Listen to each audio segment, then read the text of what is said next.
मैं अंकित शर्मा और आप देख रहे हैं विश्व संवाद केंद्र। बीते कई दिनों से पूरे देश में कृषि कानूनों को लेकर हंगामा मचा हुआ है। देश के कई किसान संगठन देश की राजधानी को घेर कर बैठे हुए हैं। एक तरफ जहां केंद्र सरकार इन कृषि कानूनों को ऐतिहासिक कानून बता रही है, तो वहीं कई किसान संगठन इन कानूनों का विरोध कर रहे हैं। और आज इन कृषि कानून पर बात करने के लिए हमारे साथ मौजूद हैं देश के सबसे बड़े किसान संगठन भारतीय किसान संघ के राष्ट्रीय संगठन मंत्री श्री दिनेश जी कुलकर्णी।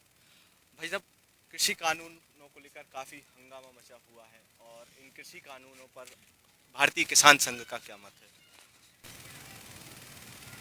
अपने देश में हम सब लोग जानते हैं कि किसानी खेती पर सबसे ज़्यादा लोग अवलंबित हैं और हमारे देश में छोटे किसानों की संख्या भी बहुत अधिक है, जो लगभग 85% है।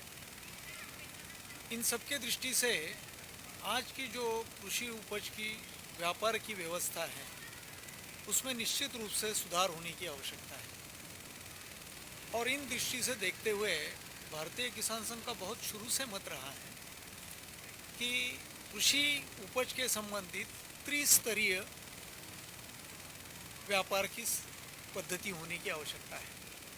ये त्रिस्तरीय पद्धति में ये है कि सरकार की खरीद चलते रहनी चाहिए, जो कृषि उपज मंडियां हैं वो बनी रहनी चाहिए, और साथ में जो निजी व्यापारी हैं उनकी भी खरीद के लिए उनको मंडी में रहना चाहिए। अब ये जो कृषि के कानून आए हैं, ये कृषि के कानून इस प्रकार से थोड़ी बात कर रहे हैं, तो इसमें थोड़ा खुलापन आएगा, क्योंकि जहाँ भी खुलापन आता है वहाँ प्रतिस्पर्धा होती है और प्रतिस्पर्धा होकर किसानों को लाभ मिल सकता है। किंतु ये प्रतिस्पर्धा होते समय कुछ नियम कानून के आधार पर भी होने की आवश्यकता रहती है, क्योंकि हम सब लोग जानते हैं कि प्रतिस्पर्धा अगर स्वास्थ्यपूर्ण होनी है तो उसके लिए एक समान लेवल फील्ड होने की आवश्यकता रहती है। और भारतीय किसान संघ का वही मत इन कृषि कानूनों के संदर्भित भी है। जैसे भाई जब देखने में आ रहा है कई किसान संगठन इन कृषि कानूनों को खारिज करने की बात कर रहे हैं, तो वहीं किसान संघ इन कृषि कानूनों में सुधार की बात कर रहा है। तो आप किस प्रकार के सुधार इन कानूनों में देखते हैं? ये कृषि कानून जैसे मैंने पहले बताया, तो इसमें से खुलापन निश्चित रूप से आएगा। तो ये लेवल फील्ड की जो बात हम लोग कर रहे हैं, तो ये कानूनों में इस प्रकार का सुधार होना चाहिए कि जिसके कारण किसान को उसका सही मायने में लाभ मिले। उसमें मुख्य रूप से एक बात यह है कि सरकार समर्थन मूल्य घोषित करती है, और हम सब ने अनुभव किया है कि किसानों को लागत के आधार पर लाभकारी मूल्य जो मिलना चाहिए वो नहीं मिलता है। गत 4-5 साल से जो केंद्र सरकार की ओर से एमएसपी की घोषणा हो रही है, वो उसमें अच्छी वृद्धि हो रही है, मगर उसका लाभ देश के सभी किसानों को नहीं मिल रहा है। सरकारी खरीद भी बढ़ी है मगर नहीं मिल रहा है। तो हमारा कहना ये है इसमें कि सरकार इस एमएसपी का लाभ सभी किसानों को मिले, इसकी कानूनन व्यवस्था कर दे। यानी किसान की जो भी उपज आएगी वो चाहे एपीएमसी में बेची जाए, चाहे वो निजी व्यापारी ले, या वो फिर सरकार खरीद करे, वो सब एमएसपी के आधार पर होनी चाहिए। तो एक हमारी प्रमुख मांग तो ये है। दूसरा हमारा विषय ये है इसमें कि सरकार ने तो व्यापारियों को छूट दे के रखी है आने के लिए, मगर उनको केवल इतना कहा है कि जिसके पास में पैन कार्ड होगा वो आकर खरीद सकता है। मगर हम सब लोगों का अनुभव है पूरे देश भर में, हिमाचल प्रदेश से लेकर केरल तक, कि ऐसे व्यापारी आते हैं और किसानों को धोखा देकर निकल जाते हैं। तो पैन कार्ड के आधार पर खरीद करना कोई एश्योरेंस मिलता नहीं है। तो हम सब लोग इसमें ये सुधार चाह रहे हैं कि जो व्यापारी आए उनका पंजीयन होना चाहिए, और वो पंजीयन बैंक सिक्योरिटी के साथ में होना चाहिए। उसकी केंद्र के स्तर पर, राज्य के स्तर पर एक व्यवस्था होनी चाहिए, डिजिटल उसका पोर्टल एक सामने आ जाए जिसमें किसानों को वो सब जानकारी प्राप्त हो कि मेरे पास खरीदने वाला व्यक्ति कौन है, उसकी हैसियत क्या है, उसकी क्षमता है क्या नहीं है, तो ये बातों का पता चलेगा। तीसरा मुद्दा जो हमारा इसमें सुधार के दृष्टि से है वो ये है कि इसमें जो अलग प्रकार के विवाद होंगे तो इन विवादों का निपटारा करने के लिए जो इसमें व्यवस्था दी गई है वो व्यवस्था वही पुरानी घिसी पीटी राजस्व विभाग के पास की है। तो हमारा कहना इसमें है कि उसमें से किसानों को न्याय जल्दी नहीं मिलेगा, चाहे आपने उसके ऊपर पाबंदी लगाई, मर्यादा लगाई थी तो भी। इसके लिए एक अलग से व्यवस्था देने की आवश्यकता है और वो कृषि न्यायालय की व्यवस्था सरकार को देनी चाहिए। आज उपभोक्ता के लिए न्यायालय है, मजदूरों के लिए न्यायालय है, सरकारी लोगों के लिए न्यायालय है, किसानों के लिए ही न्यायालय नहीं, किसानी के संबंधित मामलों के लिए। तो इस प्रकार के मामलों के लिए हर जिला में एक इस प्रकार का अगर कृषि न्यायालय स्थापन हो जाएगा तो उसका लाभ इस प्रकार के विवाद निपटारण करने में मिल सकता है। तो ये हमारी तीसरी बात है। और इसमें जो जीवनावश्यक अधिनियम आया है वो अधिनियम तो 1955 का था। अभी 1955 की स्थिति और आपकी स्थिति में काफ़ी अंतर आ गया। उस समय हमारे पास में अनाज की कमी थी, हरित क्रांति की कुछ शुरुआत उस समय हो रही थी, तो सरकार ने मूल्य नियंत्रण करने के लिए जीवनावश्यक कानून 1955 में बनाया था। मगर आज की स्थिति पूरी तरह से अलग प्रकार की है। आज की स्थिति में अपने पास में अनाज की कोई कमी नहीं, बल्कि समस्या ये हमको ज़्यादातर जो उपज हो रहा है उसको कैसे रखे इसकी है।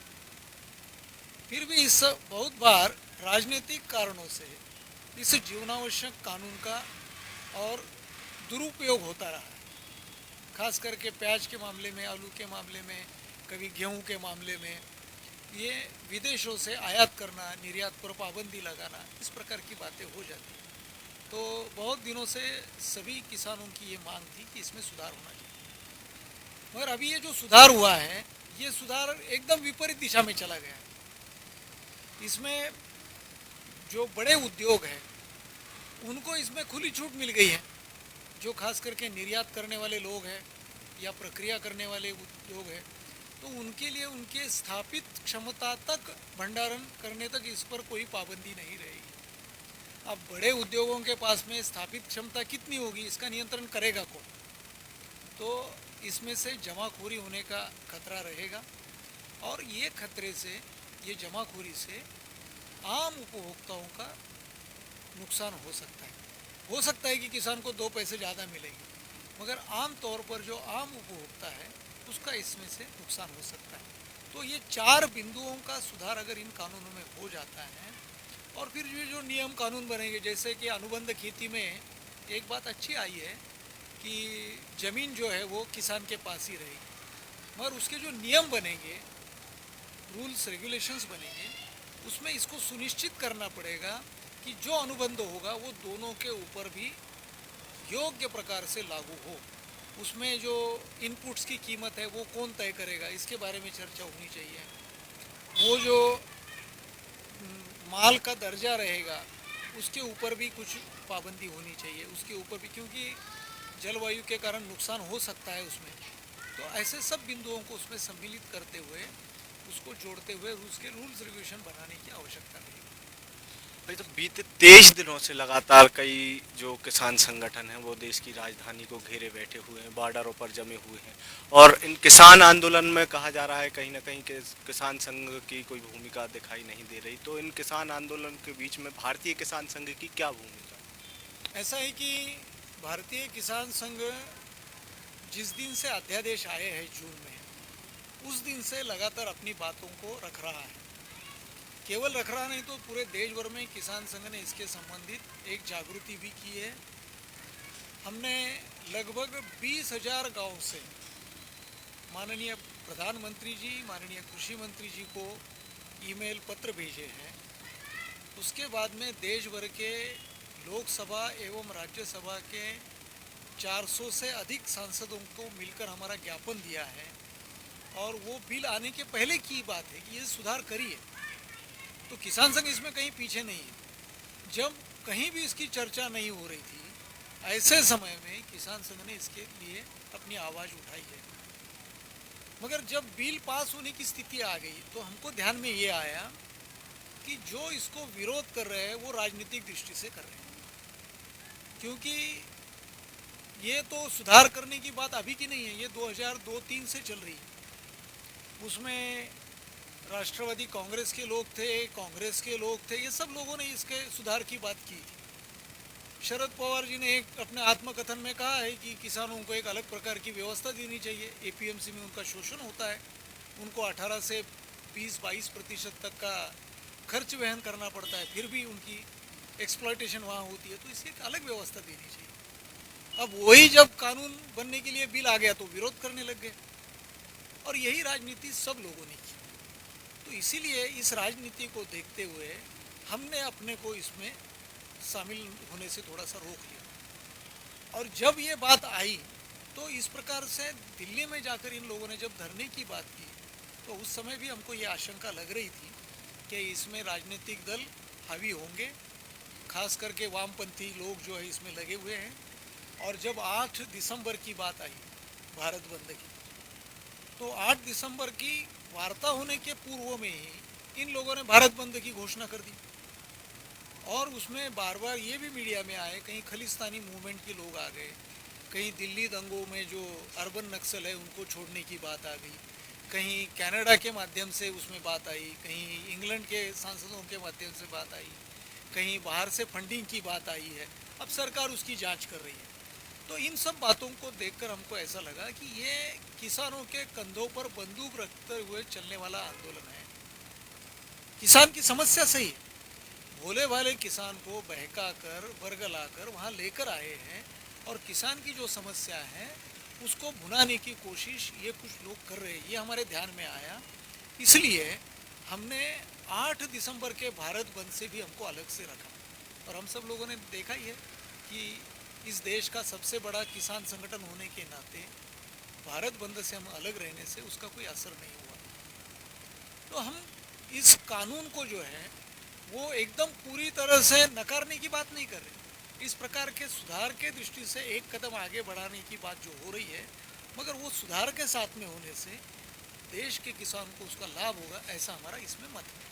हाँ बिल्कुल भाई साहब, जैसा आप बता रहे हैं कि सुधार के लिए किसान संघ के द्वारा प्रयास किए जा रहे हैं, तो वहीं अब सरकार भी अपना लचीलापन दिखा रही है और सुधार की बात कर रही। बीते ही दिनों देश के कृषि मंत्री ने एक पत्र जारी किया है, तो क्या लगता है आपको कि सुधार होंगे और जल्द से जल्द इस कृषि कानूनों पर जो बहस चल रही है वो शांत हो? सरकार ने अभी कहा देर आए दुरुस्त आए, ऐसी सरकार की स्थिति बन रही है। ठीक है, हमको स्वागत करना चाहिए इन बातों का। सरकार ने जो अभी लचीलापन दिखाया है, उस लचीलेपन को स्वीकार करते हुए हमको उसमें अपनी मांगों को आगे बढ़ाने की आवश्यकता है। जैसे एमएसपी का विषय जो है, वो एमएसपी के विषय के लिए क्या व्यवस्था बन सकती है, इसको अलग अलग प्रकार से भी सोचा जा सकता है। मगर एमएसपी की एश्योरेंस ये मिलनी ही चाहिए, वो कानूनन होनी चाहिए। तो कोई भी आंदोलन जब होता है तो उसमें इस प्रकार की वार्ता करते ही वो आगे बढ़ते हैं। हाँ या ना में कोई आंदोलन पूरा नहीं हो सकता है। इस प्रकार का अड़ियल रुख अभी जो आंदोलनकर्ता के जो वार्ताकार जा रहे हैं उन्होंने लिया है, वो हमको लगता है कि ये किसान का नुकसान करेगा।